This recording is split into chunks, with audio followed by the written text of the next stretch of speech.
assure my kids that I am their safe space till the day I die.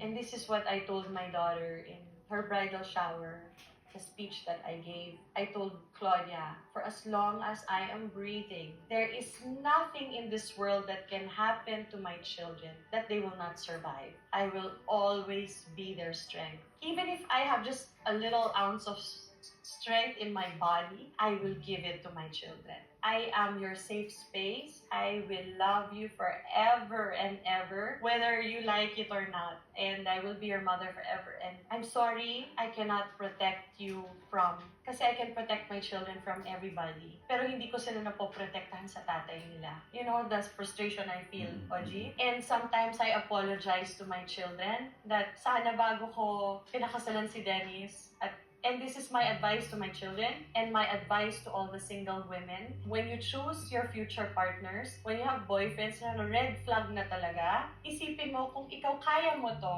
he will be the future father of your children. Diba? So you choose well. You choose someone na dapat tinitreat well ka na. Kasi yan ang magiging tatay ng mga anak mo. Kung may makita ka ng bad temper, mo nang pakasalan. Kasi ang papaluin yan, ang sisigawan yan, ang painful words yan, dun sa magiging anak ninyo. So sometimes I really apologize to my kids kasi sabi ko, I left the marriage. I had the luxury to leave your father. Sila, they're stuck for life. I'm so sorry I chose wrong. But I'll tell you, I will love you enough, my children enough. I will protect you enough. I will enough for a father and a mother. And I will never forsake you. I love you all. I love you all.